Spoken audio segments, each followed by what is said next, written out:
Welcome into the double FU, the FU times two. I am Jeremy Shulman at FF Rebel. This is Jesse Moeller at JMoeller05. We are here live to talk about some breaking news.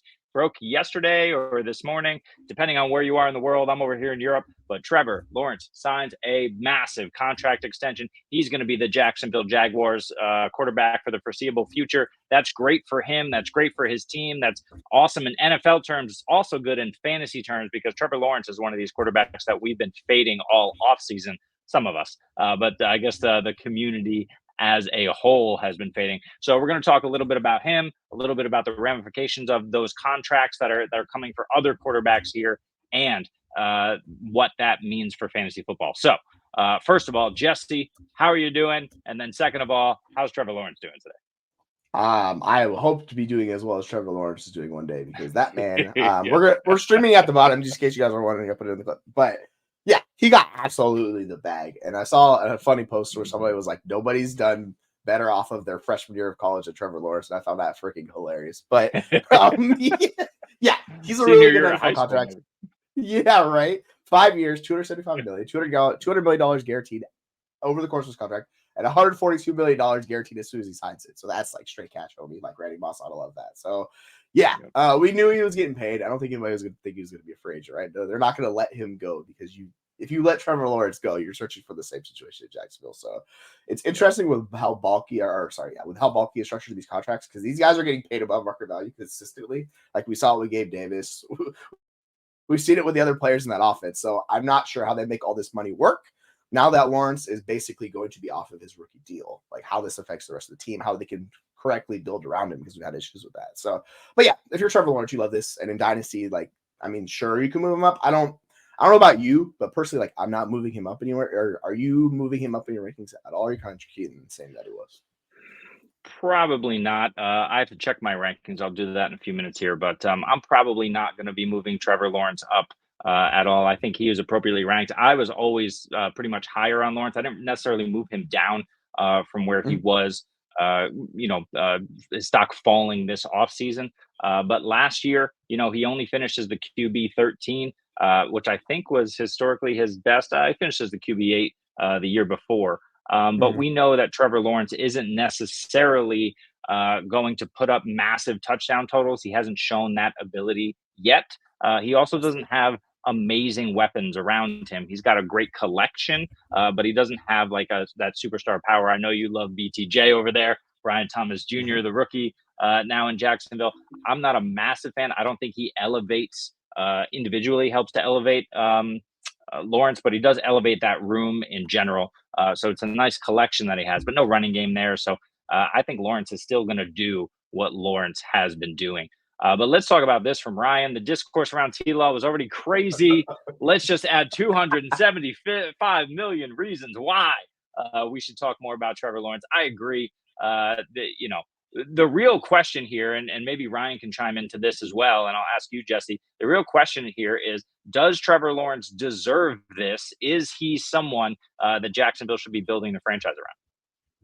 Yes, I think you could debate on the amount of money he was getting paid, but you knew he was getting paid $50 million plus per year. That's kind of the going rate we're dealing with these quarterbacks. I remember a couple of years ago when Mahomes signed his deal, people were talking about how it was a bad deal for Kansas City because it was 10 years, $500 million. Dude, that's such a bargain for what Kansas City got. And compared to what happened, all of these contracts came in on top of it. This is the issue with Dak, and we can hit on that for a second. The Cowboys are going to be paying out of the ass for these guys because they're waiting so long. So the longer you wait to sign, so Jacksonville they technically could have waited another season because he had his 5th year rookie contract, right? They could have waited, but they just wanted to get it done with because they didn't want to pay him more money. Because if you wait another year, it's going to be even more money. So that's just the going market with quarterbacks. You have to pay. You can't shortchange this position. Seattle is probably the only team I've seen where they've gotten to a decent deal under the market where it's people are oh, that's a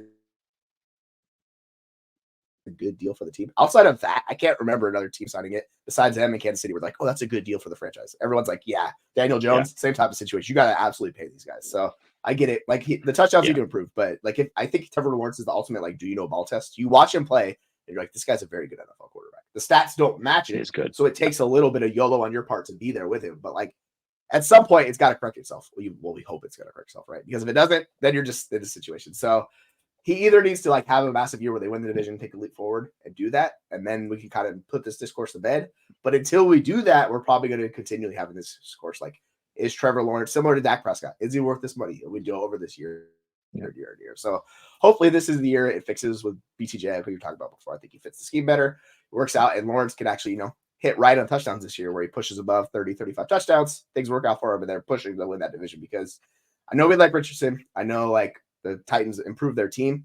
I still think there's potential for the Jaguars to win that division. So it's interesting to see how this works out for him. But, you take credit of your quarterback. I don't mind anyone like overpaying their quarterback or theoretically paying them. I'm fine with it.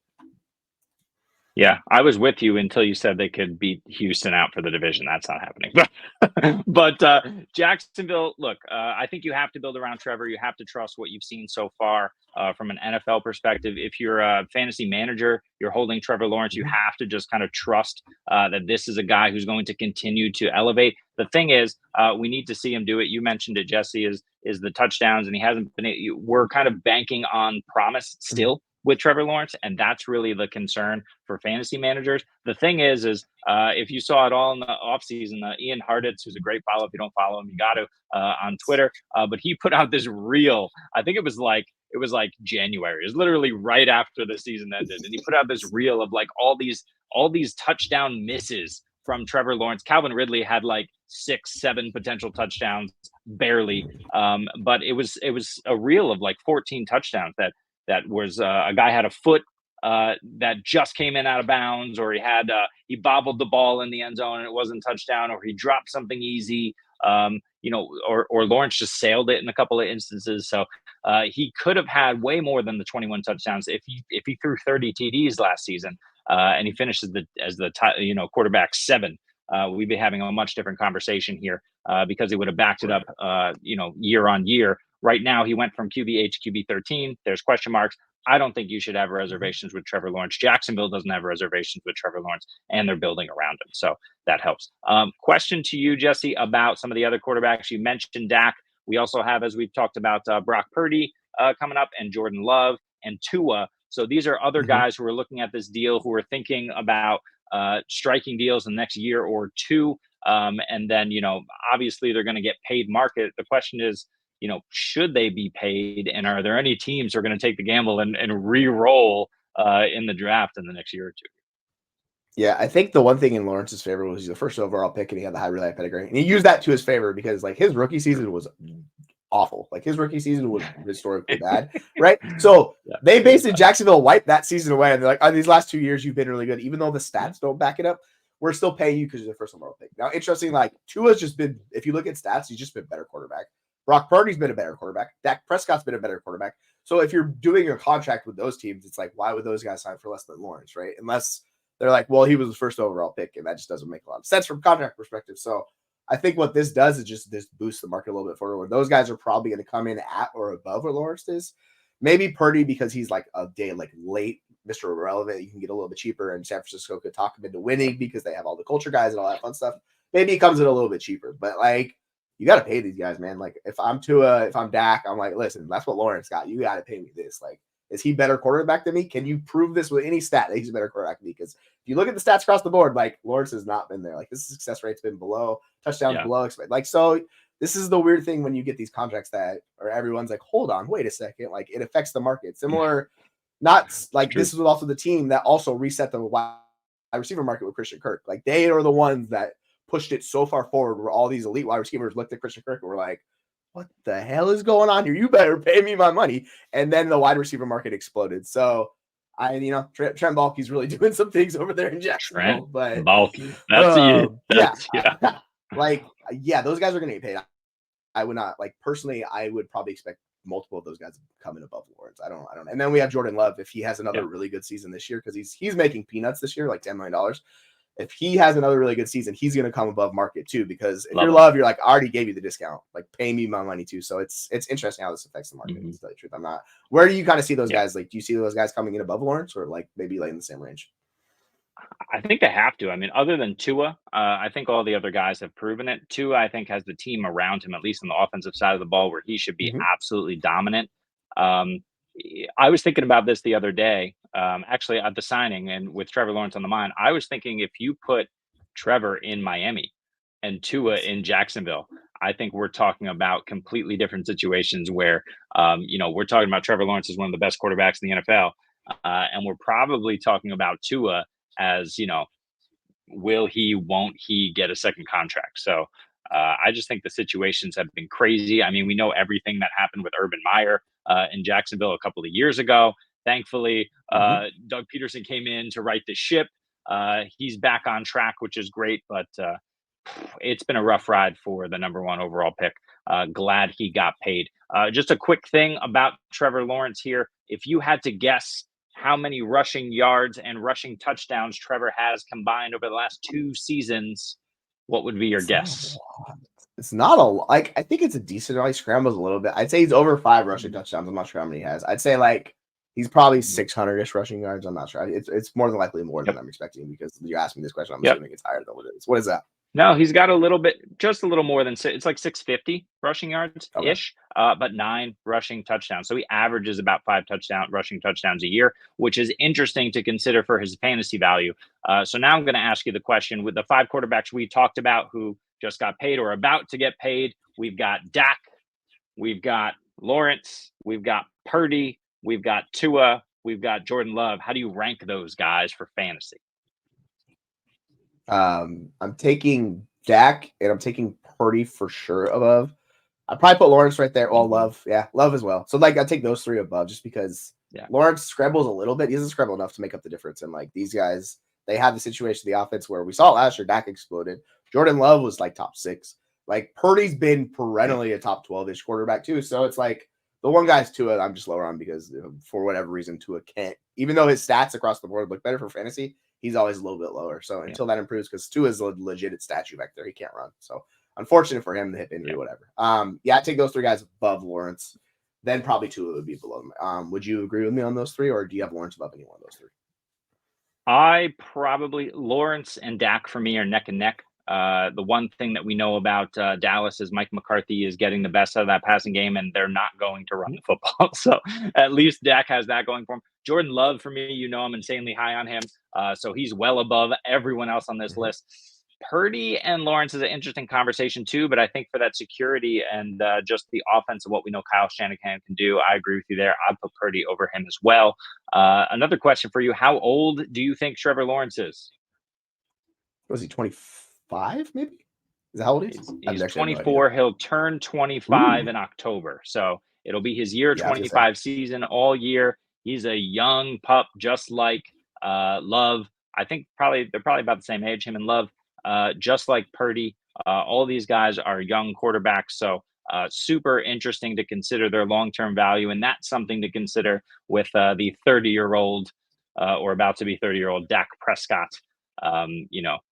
There for dynasty purposes. So yeah, I'm with you. But the rushing upside, the big payday, the fact that Jacksonville's building around him and their line should be better too this year. Now all they need is a running game.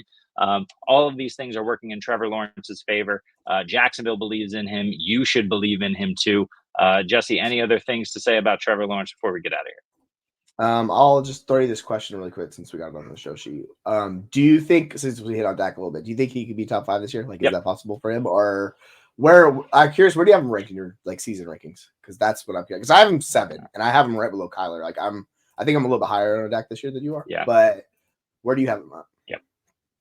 Yeah, he's 10 for me. I have Jordan Love 9. I have Joe Burrow 8. But we talked last week about the fact that who is it? It's Burrow, Love, Prescott, and Purdy. Those 4 guys you can kind of mix and match wherever you want to, and I think they Mhm. can. These are the non-rushing quarterbacks basically. Whoever throws the most touchdowns, and that's going to fluctuate year to year, is Yeah. going to be the guy there. So, do I think Dak can finish top 5? Sure, of course he can, but with a presumably healthy Anthony Richardson for all or most of the season, presumably healthy Kyler Murray.